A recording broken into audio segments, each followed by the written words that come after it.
look. This is going on right now. That just happened. I'm not pressing a dang thing. Here's a piece of bacon. Here's a pistachio. Buffalo chicken dip from Costco. Steam Deck clone, more like the steamy ass clone.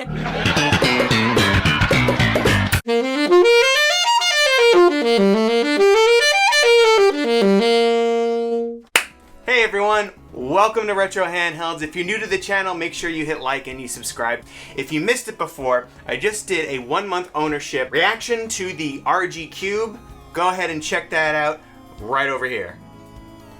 Now, as much as I love the RG Cube, and that was an Android device, today's a little bit different. Today we're looking at a new device called the E6 Plus by GameMT.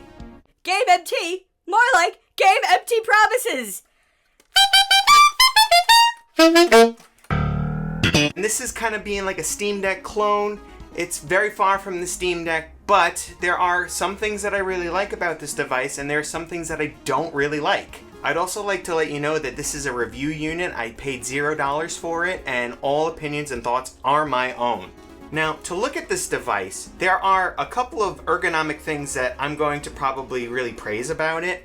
And this actually reminds me more like the RGB 10 Max 2, big word to say. I say that because it's about the same size and has similar ergonomics to it as well. This is only a Linux device. This can dual boot into Linux and Android. But unfortunately, there are just some hardware issues on this thing that I just can't get past if you're going to get this as brand new. I'm your host, your guide to navigating this very interesting handheld, the E6 Plus by GameMT. Hope you enjoy it. What's the deal with GameMT? It's time for a package from Portland. Watch out, Aiden. This is coming from Mr. Stubbs, and let's just destroy the tape. Here we go. I'm keeping this. What is this? What? This is interesting. What did you put in here, Stubbs? There's a cheese? There's a cheese! The Blue Power Ranger! Oh, shoot! Yo, my kidneys are gonna be so happy right now. And I think it was the pancreas. It's not the kidneys. Let's see, do they fit on something? Let's see here, let's see. I'm detoxifying as we speak. It says RH on it! Well, you know, I'm gonna figure this out later. Okay, thank you, Stubbs. Next up is a Peter Arvidsson album. More! Oh, a cassette!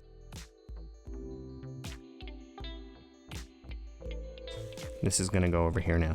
Reason why we're all here is for an unboxing. And we've got a little race stripe. We've got these specs right over here. Wow, that was easy. Whoa. Oh, wow. I love the color wave. I just put a bunch of fingerprints on it. That's okay. Something to put in my cable drawer. We've got some sort of in-ear bud. We got a protective film. And we've got a TP Man. We abbreviating things. Manual. I'm so sorry. I got that wrong. It looks like this is in English. It could also be in Chinese. I would love to learn Chinese. Why don't we put Billy over here? Hey, Billy. Billy and the cheese. Billy. It looks just like the Steam Deck. Let's turn this puppy around. It has our speakers in the back, and the ergonomic grips, they do vary a bit, but the fact that they're here is a big deal for me. You're not gonna get analog triggers. We got our clickies. Let's hear these clickies real quick. So we've got 2 sticks. This one is a Hall stick. This one is not. They may have done that to try and save money. I don't know if it's going to make a huge difference. I don't even know if I'm going to play this thing enough to even feel any stick drift. I do feel a difference for sure. We got our buttons. They feel squishy. You may be able to see that it's also moving the other buttons. Our start is on the right. Select is on the left. You've got a mode button. You've got this dish style D-pad. At first feeling, I thought this was going to be way worse. Now on the top, we've got our triggers that fit really nice in the hand. It's like the perfect little finger saddle. That's right, finger saddle. We've got our volume up and down, headphone jack, HDMI out, DC charging, OTG, micro SD cards. Then we've got a power button. Okay, and on the sides, we've got nothing. On this side, we got nothing. Color wave is that of the stars. Now let's turn this puppy on. Hey, there we go.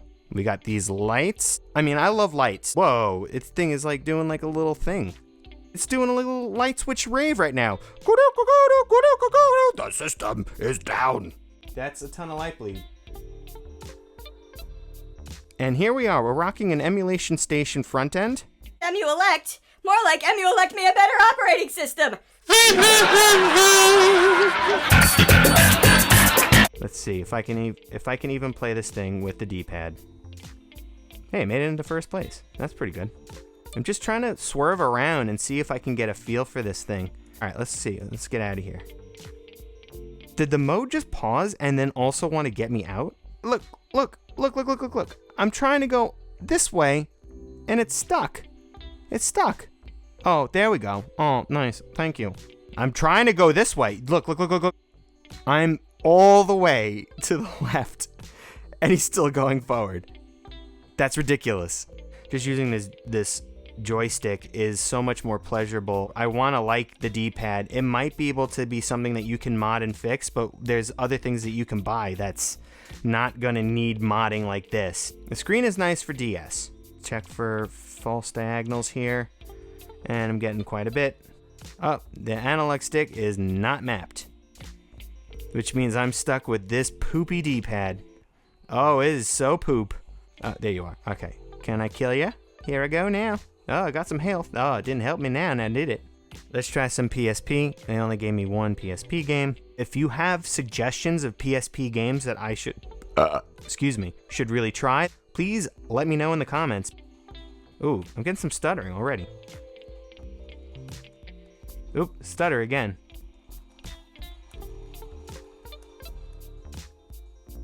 That was great. Thanks. Look. This is going on right now. That just happened. I'm not pressing a dang thing. What is going on with this thing? Is there a ghost? Is this the ghost of GameMT? I don't think this is going to be an ideal Nintendo 64 experience. Linux operating systems has never been ideal for Nintendo 64. We're just going to try our best. This is really chugging. Ha! I'll do my best. Andros won't have his way with me. No response. How rude. What about, that's the spirit, Fox? Man, I could really use your father right about now, but he's dead. Got some glitching, not the worst. I don't seem to have a Z button. And, oh, there we go.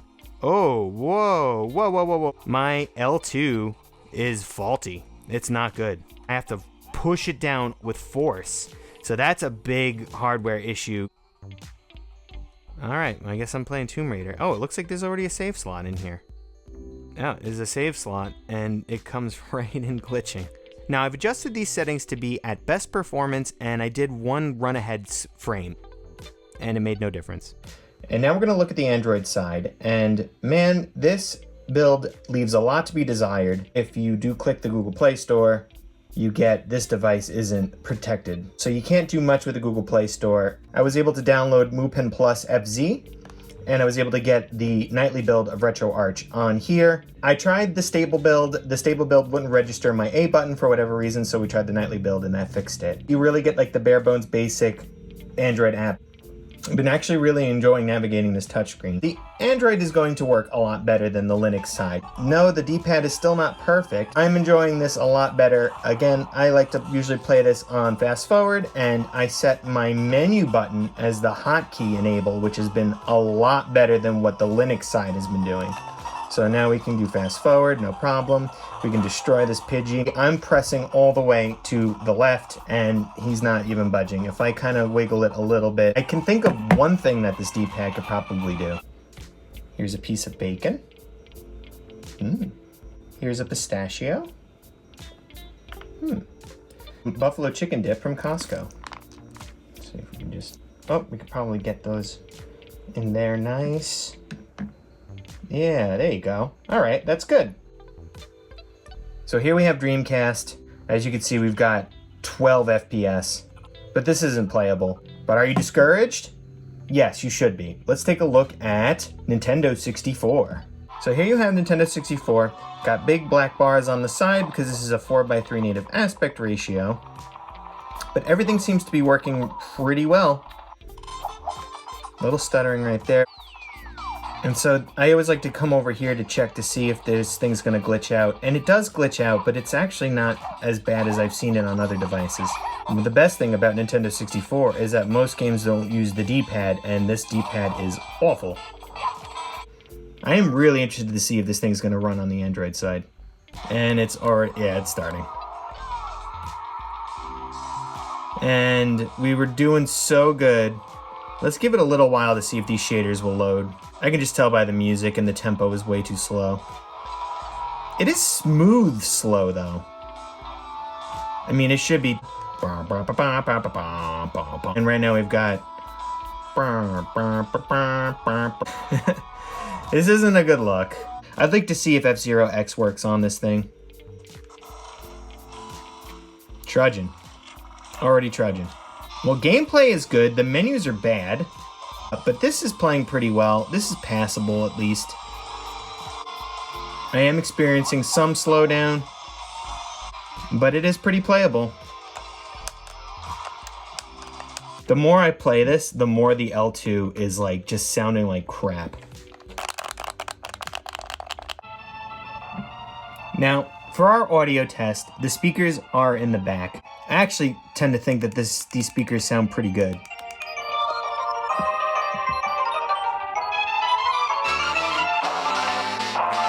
Well, that sure was a ride now, wasn't it? Let's conclude this video. Now, there are a couple of things that I really do like about this handheld. There's a couple of things that I really can do without. Number one, I enjoy the weight of this device. It feels like a premium product if you had no idea what a premium product was. The grip and the ergonomics are great. I love the way that my fingers can rest on this little cranny over here between the triggers and the grips. The LEDs, believe it or not, as bright as they are, I think that they're just like an extra cool little gimmick that I actually kind of really like. If I was a child and I owned this thing, I would think it was the coolest thing on the planet. It is very bright, but I'd much rather have it and be able to turn it on to show all my friends that kind of like show it off, and then when I'm in the privacy of my own home, just turn them off. The screen quality is pretty great. That's one of the perks. I also think that the touchscreen response on the Android side is pretty good as well. I like the emulation station build on here. It's a very clean look. There's a lot of possibilities that you can do to tweak the settings. I love the fact that you can dual boot into Android with this baby, but there's a lot of other things that you can probably do with this on the Android side. Again, this is a review unit and it is locked and it's not registered at the current moment of this review. That may change in the future. The shell on this, it's pretty cool. There's not going to be any fingerprints on this, and nothing is really going to show, and I've had quite a bit of gameplay on this. I don't think the plastic is the greatest quality, but to touch it at first glance, there is a very nice matte finish to it, and I kind of like it. I would have made the shell not as transparent, so that way that light bleed on those LEDs wouldn't show as much. Though I don't really necessarily love the triggers, I love the finger placement. I also like the fact that the triggers are stacked. It's not a very pocketable device. That usually comes with stacked shoulder buttons. Now, I'm gonna talk about the dislikes, and these are big dislikes. You saw what was going on with the D-pads, and that's just not cool. Though I like the actual stiffness of the D-pad itself, the way that it is registering the inputs is not cool. I'm also not a big fan of this joystick being in this position over here. You're gonna have to offset your thumb a little bit, and I'm not really into that. I'm not a big fan of this menu button on the Linux side. What I liked about it on Android is that you can map this as your hotkey enable button, but for the Linux side, I don't love that this is also doubling as a pause button and your quit game button. Quit game button? I don't like the ABXY connection. You can see that as you're pushing these buttons, all of them kind of move. That's because they're all one unit. So how is this that they're able to get this to sound very quiet, but the triggers sound like this? Final conclusions are that this could be a really great handheld if it was just cooked a little bit longer. I don't think this thing was ready to be released. This is a review unit, so chances are the production model is going to be a lot better than what I've got right over here. I thought it was nice that they included the Google Play Store, but the fact that they didn't register the actual device to be used on it, I think that's a huge lose. I am so happy that you came back to watch my review. Whoa! And with that having been said, my name is MikeySax, and I'm here to remind you to take care of them handhelds, and yourself, and your hands.